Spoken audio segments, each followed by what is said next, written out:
Evans Paul, Premier ministre Nouméa avec Première Dame Sophia Martelly. Donc, des quoi déjà planté pour que le président allait parler avec la population. Donc, journalistes qui sont présents, il y a pile parti politique qui eux-mêmes là, des partis dans le groupe 22A, des partis tout qui proches pouvoir. Les partis dans l'opposition, il y a tout corps diplomatique là qui est présent, gagné comme présent encore. Et donc, la cérémonie en ligne va commencer. Il y a un pile des missionnaires qui là, avec plusieurs anciens parlementaires qui sont même présents. On peut éviter de nous suivre. Le président parle pas.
Tout le monde c'est monde.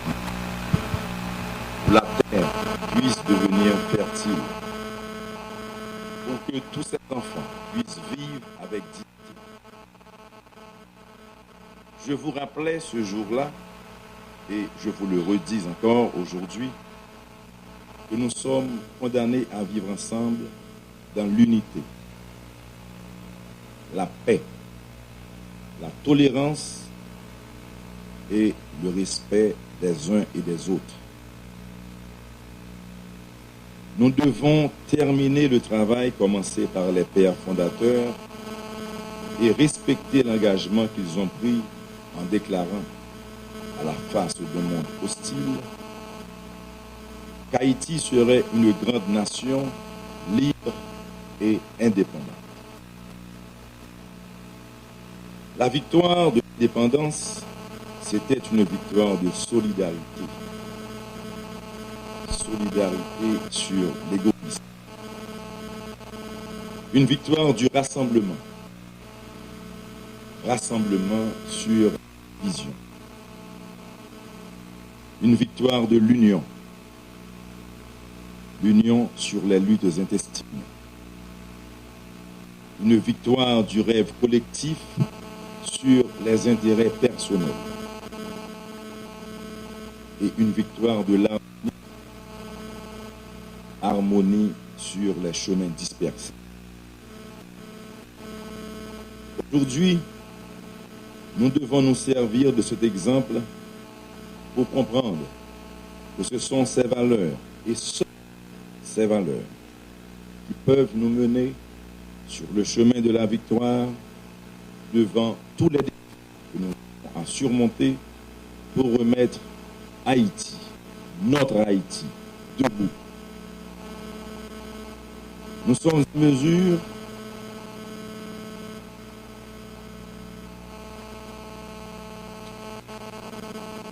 d'étonner vos amis. Nous pouvons faire taire nos détracteurs à chaque fois que nous nous attachons à prioriser ceux qui nous rassemblent, à minimiser ceux qui nous divisent. Lorsque j'ai pris le 14 mai 2011 l'engagement de servir la nation en ma qualité de président de la République, c'était fort de cet idéal, de cette foi, de notre capacité à nous mettre ensemble pour faire face aux nombreux défis du développement. Je prenais alors la direction d'un pays renaissant à peine des débris de la terrible catastrophe du 12 janvier 2010.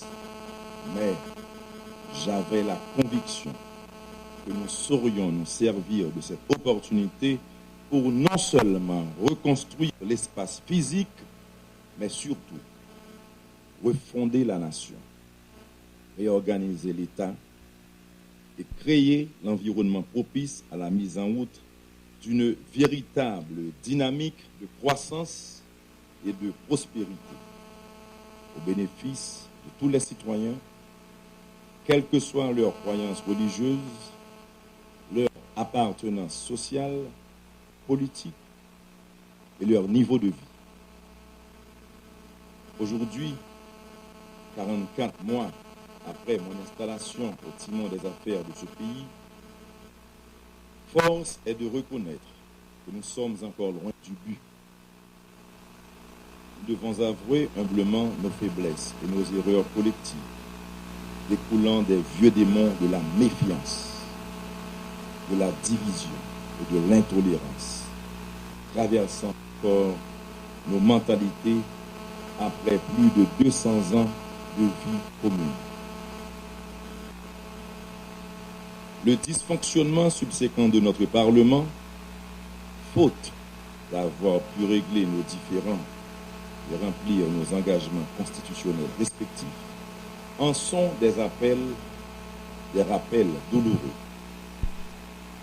Il constitue le point culminant de 3 années d'efforts infructueux en vue de respecter les échéances électorales, renouveler le personnel politique suivant le vœu de la Constitution et permettre à la population de sanctionner ses dirigeants, gage le plus élémentaire d'une gestion responsable de la cité.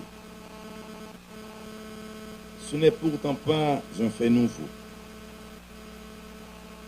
Quelques 28 ans après l'adoption de la Constitution de mars 1987, nous peinons encore à mettre en place l'ensemble des institutions que notre charte fondamentale avait prévues, et trop souvent, durant ces 28 ans, les actes posés dans la gestion de la chose publique sont restés en dehors du cadre constitutionnel. Comme conséquence principale de ce qui a été fait, Haïti, leur pays, tarde à devenir la perle des Antilles dont nous rêvons tous, et notre pays se voit plutôt coller l'étiquette peu reluisante de pays pauvres. Pendant ces 28 ans, la croissance annuelle moyenne du produit intérieur brut fut de moins d'un demi% par année, alors que la population augmentait près de 5 fois plus vite à 2,3% par année. La population a ainsi quasiment, alors que le PIB n'augmentait que de 12% sur la même période, réduisant donc de moitié le revenu moyen de nos familles et nous enfonçant inexorablement dans un véritable cercle vicieux de pauvreté et de dépendance. Pendant la même période, notre production s'effondrait, dépérissait, portant ainsi les populations à émigrer vers les villes et la capitale en quête d'un bien-être illusoire.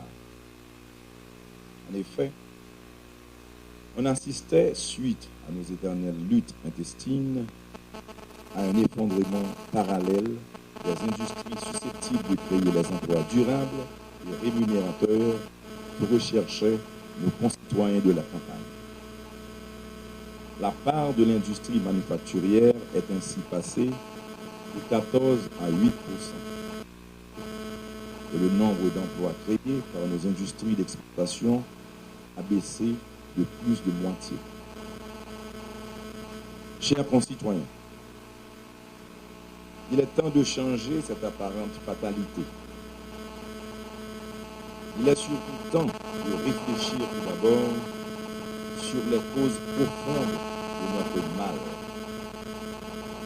Aucun pays, aucune nation, aucune société n'a jamais réussi le pari du développement sans que ses fils se mettent ensemble pour gérer leurs biens publics à travers un État fort et serviteur, protégeant les droits de tout un chacun et administrant une justice saine et impartiale, un cadre légal moderne et crédible, et une démocratie effective, garantissant à tous le respect des règles du jeu. Ce sont là les conditions sine qua non pour attirer les investissements privés générateurs d'emplois et de croissance, sans lesquels l'État ne peut avoir les moyens pour servir la population au bénéfice du plus grand nombre. Nous devons donner à nos enfants une éducation de qualité, gage de prospérité et de mobilité sociale, ainsi qu'un paquet minimum de soins de santé en vue d'assurer, entre autres, la qualité de la force de travail devant accompagner le processus de création de richesses tant souhaité. La faiblesse de nos institutions et en particulier le dysfonctionnement de la 49e législature ne peut pas et ne doit pas durer. Il est urgent de corriger au plus tôt ces défaillances, car le grand perdant de cette crise reste notre nation haïtienne. En jetant un coup d'œil sur notre histoire et plus près de nous, ces 30 dernières années, nous devons admettre l'impact dévastateur du mur de méfiance qui nous entoure et de nos velléités à constamment tirer le drap de notre côté, quitte à le déchirer. Ce mur de méfiance endémique à toutes les couches de la société haïtienne est profondément ancré dans nos mentalités séculaires. Il ne tient qu'à nous aujourd'hui, devant ce constat collectif, de le surmonter. Le dialogue initié ces dernières semaines avec les partis politiques est une preuve concrète. Au-delà de nos divergences et de la pluralité de nos opinions, les Haïtiens ont la capacité de s'unir pour un objectif commun. Dans cet ordre d'idées, j'ai décidé d'instaurer un dialogue permanent avec les sénateurs restants et de les consulter régulièrement sur toutes les questions d'intérêt général. Chers concitoyens,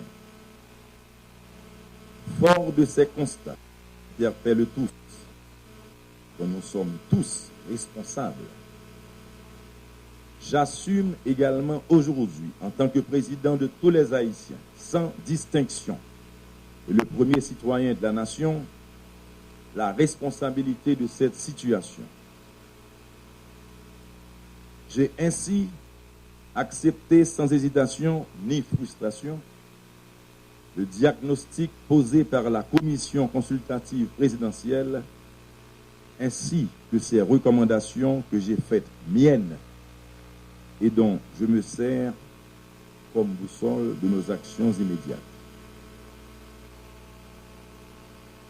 Au-delà des démissions qui avaient été demandées par le commissaire, incluant celle du chef du gouvernement,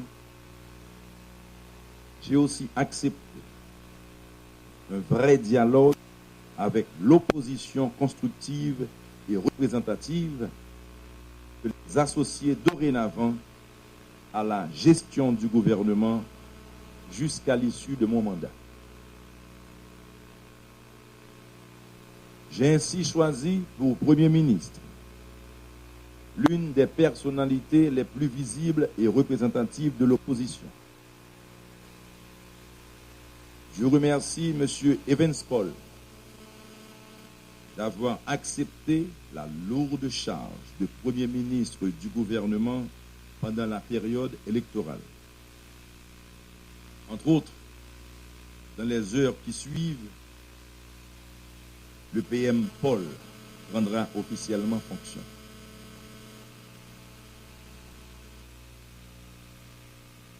J'ai par ailleurs négocié et signé un accord avec une trentaine de partis politiques pour m'assurer que la composition du prochain gouvernement ainsi que sa gestion pendant cette cruciale période électorale reflèteront intégralement ce désir de rapprochement avec l'opposition et de rassemblement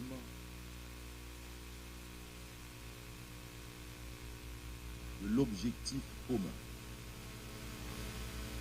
Dans les prochaines 48 heures, le gouvernement de consensus sera annoncé.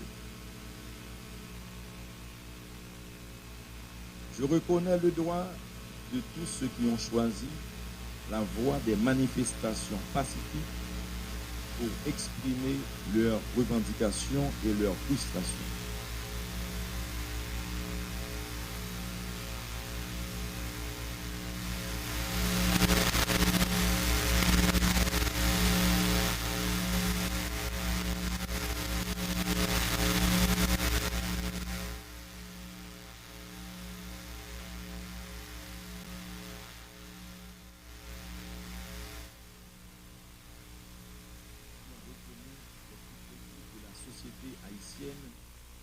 En vue de former le prochain conseil électoral provisoire, en suivant, comme l'avait réclamé la majorité de l'opposition, l'esprit de l'article 289 de la Constitution. Grâce à cet appel, ce nouveau CEP verra le jour dans la semaine prochaine et commencera aussitôt à se pencher sur l'inventaire des travaux déjà accomplis, revoir la loi électorale et planifier les prochaines élections législatives, locales et présidentielles. Pour renforcer son impartialité, ce CEP n'inclura aucun membre du personnel de l'État ni aucune personnalité politique et partisane. Les amendements indispensables à la loi électorale pour l'adapter à la conjoncture et aux réalités actuelles seront apportés aussitôt après l'installation du nouveau CEP. Ils devront inclure obligatoirement les provisions pour un financement adéquat des partis politiques. Les 4 premières années de mon mandat ont également démontré à quel point une démocratie moderne repose sur l'existence de partis politiques forts et bien financés, sans lesquels nos institutions sont en permanence la proie d'influences néfastes et d'absence d'impartialité dans leur prise de décision. Ces partis ont en effet été pour le passé très pauvres en ressources financières, particulièrement en dehors des périodes électorales. Ceci a notamment retardé pour la plupart leur renforcement institutionnel ainsi que le développement de cadres politiques de carrière vivant de ce métier. L'accord politique signé avec l'opposition prévoit ainsi que les partis jouissant de légitimité et de représentativité bénéficieront d'un financement approprié pour leurs opérations. Les élections sont aussi l'affaire des citoyennes et des citoyens. C'est aussi l'affaire de tous les parlementaires sortants qui aspirent à être réélus dans leurs juridictions respectives.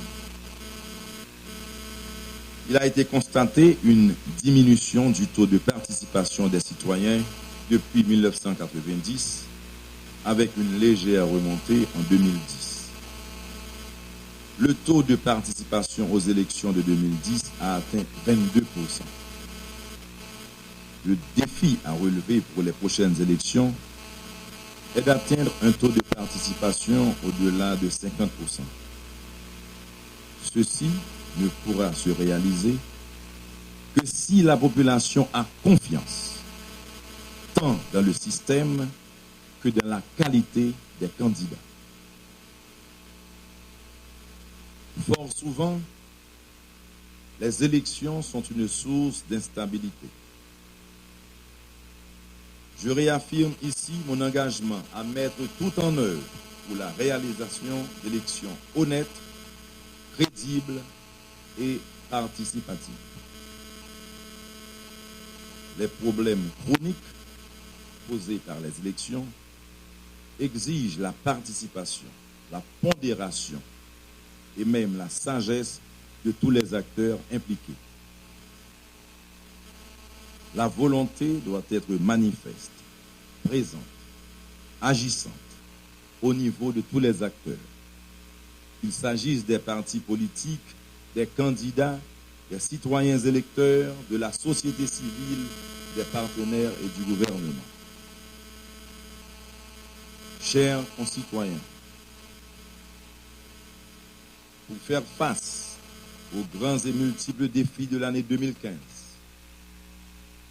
il est impératif que les filles et les fils d'Haïti se retrouvent et s'en sur l'essentiel, le fondamental et le durable. Le gouvernement de consensus que dirige le Premier ministre Evans Paul devra s'atteler à renforcer et à améliorer les programmes réussis dans le domaine de la santé, de l'éducation, de la sécurité sociale et de la mise en place des infrastructures tout en corrigeant les erreurs. Nous devons continuer à réduire la mortalité infantile qui a chuté de 13% au cours des dernières années.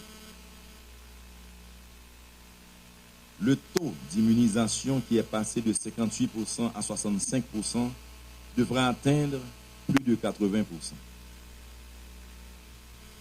La scolarisation des enfants du cycle primaire qui a atteint pour la première fois près de 80% devra dépasser les 90%. Les programmes d'assistance sociale, Timaman Chéri et des PEP, Corée étudiant, Agnès Solidarité, Corée paysan, devront être renforcés afin d'atteindre un plus grand nombre au meilleur coût, et ceci sans partisanerie. Il est urgent de mettre en place des programmes à haute intensité de main-d'œuvre permettant d'apporter une réponse rapide aux demandes de la majorité et contribuant ainsi à créer un climat d'apaisement à l'approche des élections. Chers concitoyens, je compte également conduire très prochainement un large débat sur notre charte constitutionnelle en vue de réfléchir aux amendements nécessaires pour en moderniser le cadre et l'efficacité. Ces amendements conduits au moment opportun en respectant les règles prévues dans notre charte fondamentale. Dans tous nos travaux de réflexion, je compte également constituer des groupes qui incluront des représentants de toutes tendances, et idéologie politique en vue de systématiser les pratiques de dialogue qui nous ont trop souvent manqué et ont paralysé la vie publique. Pour éviter tout malentendu sur les motivations derrière cette initiative, je tiens à souligner fort que je respecterai l'article 134.3 de la Constitution qui empêche à un président de se succéder à lui-même et qu'en aucun cas je ne serai candidat aux prochaines élections.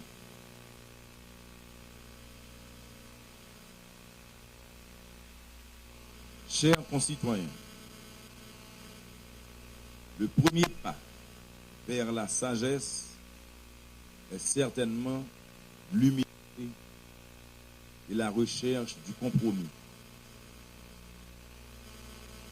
C'est ce qui devra guider la conduite des affaires publiques au cours du restant de mon mandat de président de la République. Je nourris aujourd'hui le rêve de voir s'estomper progressivement le spectre de la méfiance qui a trop souvent marqué nos rapports sociaux dans le passé.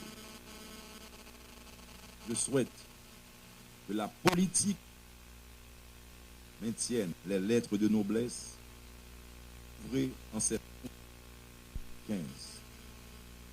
Ce, à travers les gestes de dépassement accomplis par les acteurs politiques pour garantir la paix et la stabilité de notre pays. Mon ambition la plus chère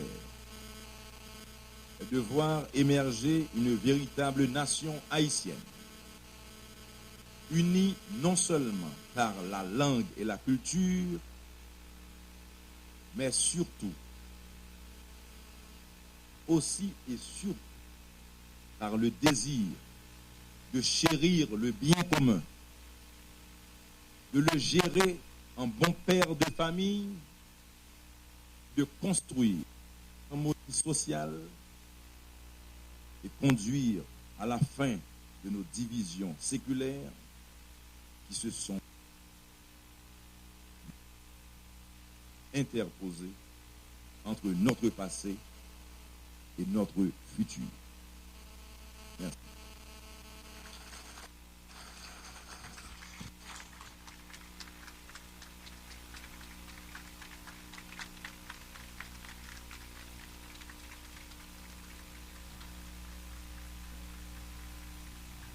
Voilà pour déclaration au président, adresse à la nation qui était prévoit faite là, donc les sauts faites cognac, mais le moins à retenir, c'est dysfonctionnement de 49e législature là. Le président dit qu'il n'y a pas de durée puisque il prend le travail pour que l'élection soit capable de faire aussi rapide. Le président promet tout pour le faire dialogue permanent avec les 10 sénateurs restants. Il va consulter dans toutes vos décisions qu'il a pour prendre.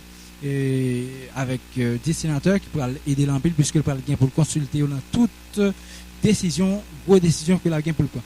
Il doit tout, le président dit tout, il pourra entamer un vrai dialogue avec l'opposition. La presse il a associé tout dans l'ensemble de travail que la pour le faire. Un point qui est assez important que le président soulignait dans l'adresse à la nation, c'est que le Premier ministre Evans Paul pourra l'installer et aussi rapide dans quelques heures. D'après ça, le président se dit pour me dire ça. Et puis après ça, c'est 48 heures qui baillent pour que l'annoncer membres qui parlent, des monde qui parlent composer nouveau gouvernement qui parle dirigé par Evans Paul, donc le président annoncé, il y a seulement 48 heures qui parle séparer, annonce qu'il pourra faire de nouveaux gouvernements. Il évite tout opposition, elle dure là pour capable venir sous table négociation, venir dialoguer avec lui. Et d'après ça, président fait un discours là, et puis il parlait tout de CEPA, Conseil électoral provisoire, il dit pas qu'un membre dans la structure étatique en général qui même pas le gain pour faire partie de CEPSA. Donc c'est sous peu CEPA par le gain pour mettre sous pied et puis engager toute décision pour que l'élection capable faite. Et puis l'annoncer tout financement de partis politiques, l'État pour dégager des fonds pour financer les partis politiques qui eux-mêmes pral gagner pour aller dans l'élection, participer dans l'élection libre, honnête, crédible, participative, pour me citer parole président de la République là, Michel Joseph Martelly. Et puis il dit, il est clair que l'IPAP candidat encore pour poste président, c'est ça l'ISI. Donc c'est plusieurs points qui sont assez clairs qui adressent à la nation, qui ont même marqué, adresse ça, dysfonctionnement 49e législature a pas duré d'après le président, donc c'est tête droite pour question élection, d'après ça le dit, dialogue permanent avec les 10 sénateurs qui étaient, donc c'est autant de points qui surtout importants qui n'adressent à la nation ça, pour dire qu'il y a un pile secteur qui présent dans le palais national, les partis politiques, corps diplomatique, secteur syndical, plusieurs ministres dans le gouvernement démissionnaire là, gagnent tout en pile parlementaire, ancien parlementaire que nous avons constaté, ancien député qui là, mais il y a 10 sénateurs qui présentent, c'est Lucas Saint-Ville avec Edwin Zeni, 10 sénateurs qui étaient, il y a 2 qui présents là, il y a sans doute secrétaire d'État, directeur général, qui est même là, vini participer dans l'activité d'activité et adresse à la nation que le président lui-même li sorti fait là, nous saute souligner pour nous les points marquants. Mais Max Mathurin, président CEP qui est encore en place là, li présente tout dans palais national dans le cadre adresse à la nation ça que le président de la République là, Michel Joseph Martelly lui-même se fait. Nous allons remarquer des salutations que le président Liam a fait avec officiels qui présentent le corps diplomatique que l'a salué et puis après c'est bien sûr c'est ça le président a discuté avec plusieurs membres d'un corps diplomatique que Liam l'a salué. Donc à la nation ça li fait qu'on y a dit li président sorti parler là, il y a plusieurs points que je souligner pour nous qui a retenir dans adresse à la nation. Pas bien comme toujours dans le palais national en direct sur la télévision nationale d'Haïti côté nous sorti fort vivre en direct adresse à la nation que le président République là Michel Joseph Martelly lui-même li sorti fait. Président qui lui-même toujours a discuté avec plusieurs plusieurs responsables, plusieurs diplomates bien sûr dans le corps diplomatique là.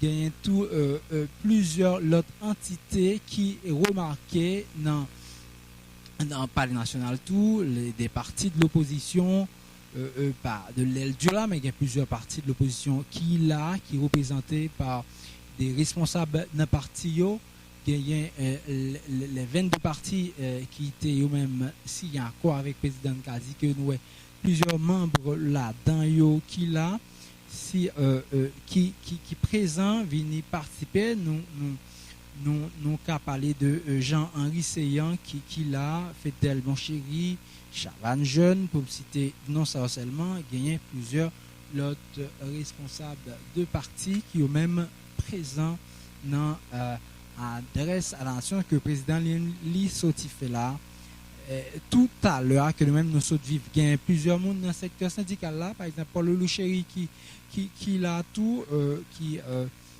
dans le palais national et me dit que m'a souligné encore c'est 2 sénateurs dans 10 sénateurs qui étaient qui ont même présents dans le palais c'est Edwin Zeniak Lucas Saint-Ville c'est sénateur qui est même présent dans l'adresse à la nation. Nous pas remarqué en qu'un l'autre sénateur qui a même fait déplacement dans le cadre de déclaration ça que le président République là Michel Joseph Martelly sorti fait. Li fait le tout sous signe de l'union, unité, li surtout met en phase sous li unité, union pour que pays est capable d'avancer parce que on quittait tout ça qui divisait nous, on était sous ça qui unit nous, c'est des mots qui étaient dans adresse à la nation, au président République là, lui-même li sorti fait dans tout à l'heure là, c'est seulement quelques minutes qui séparent adresse que le président sorti fait à la nation. Le président l'a pas avancé nous avons remarqué, lui toujours là, pas oublier que nous, en direct du Palais National. En direct du Palais National, qui était moins souligné plusieurs autres points qui étaient marqués et adresse ça que le président de la République a sorti fait. Il se dit que dysfonctionnement parlement, il découlait de non-respect échéances électorales. Donc, dysfonctionnement, il découlait de échéances électorales d'après ça, président Li Sotiti.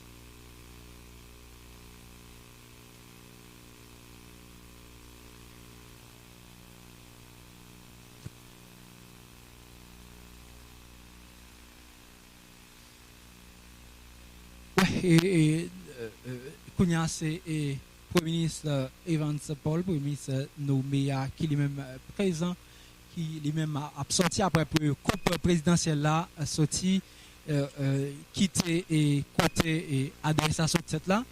Par contre, si que nous sommes capables d'approcher, nous allons essayer de approcher le Premier ministre Paul. Nous allons essayer d'approcher le Premier ministre Paul. Le Premier ministre Paul, c'est.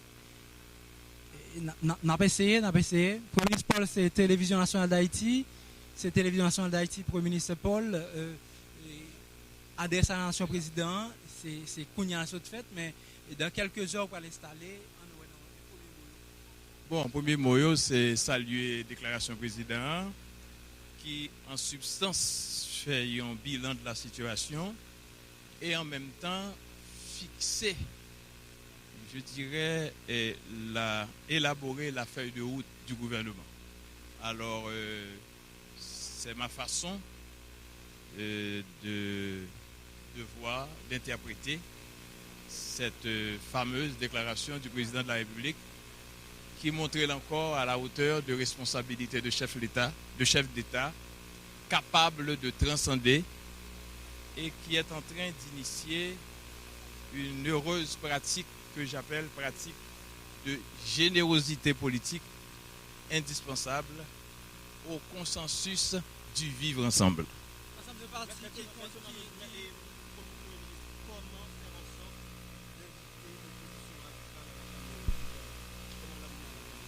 Bon, l'unanimité n'existe pas. Même Jésus-Christ n'a pas fait unanimité. La table est disponible. Les portes vont rester ouvertes pour tous les Haïtiens. Tout le monde a gagné garantie, plénitude royale, que la Constitution déjà assurée. Et en ce sens, je suis capable de lancer un appel à tout peuple haïtien pour nous conscients que nous, chaque avons une responsabilité dans ce qui se passe dans le pays. Et nous devons quelque part engager nous pour le bien-être collectif. Monsieur Martel était élu dans une élection, tout le monde ne connaît pas de voter pour lui. Je dis à le choisir comme Premier ministre. C'est une preuve d'ouverture, c'est une preuve de générosité politique. Il faut nous prendre ça comme étant un jet fort pour nous mettre tête ensemble. En plus de choix pas moi, avec moi, nous restons fin d'accord sur un gouvernement de consensus qui a intégré des figures de l'opposition, de différentes tendances de l'opposition. C'est encore une autre preuve de capacité nous pour nous aller au-delà de nos intérêts particuliers, pour nous privilégier, ça ne t'a qu'à considérer comme facteur fondamental pays qui doit gagner stabilité politique pour nos travail, pour amélioration conditions de la vie, monde conditions de la vie peuple haïtien. Et si on appelle m'a lancé, c'est à l'endroit du peuple haïtien qui doit choisir ou capi bon pour lui. Confrontation par jambe by résultat.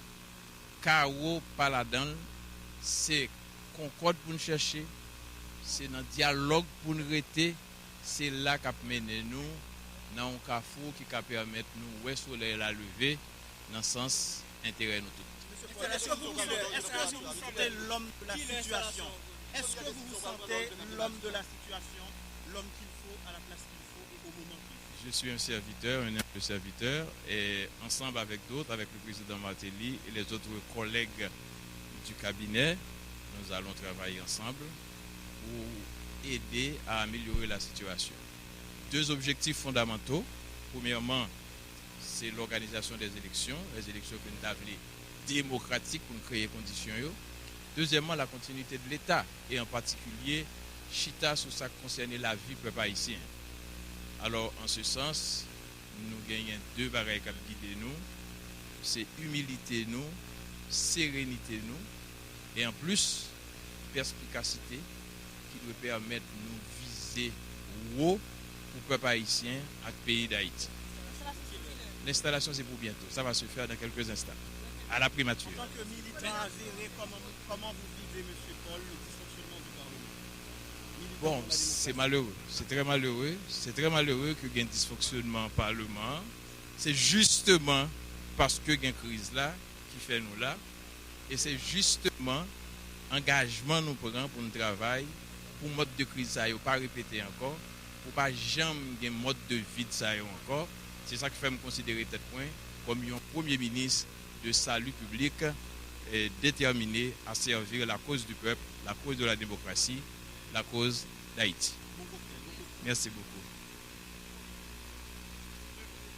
Voilà, c'est déclaration Premier ministre Evans Paul que nous sommes écoutés, qui présidait que l'installation c'est dans quelques heures, mais pas trop précis sous lui, mais c'est dans tant que la privée annoncée. C'est une question de dialogue, c'est encore dialogue entente, donc toute porte ouverte pour capable recevoir, toute porte ouverte, d'après sa première ministre, pour capable recevoir l'autre partie dans l'aile de l'opposition pour capable venir sous table négociation. Donc, d'après déclaration du Premier ministre Evans Paul. Donc, on dit tout le soir de la nation présidente, c'est que a bien élection aussi rapide que possible, d'après ça le dit, puisque 49e législature là, il pas fait pile temps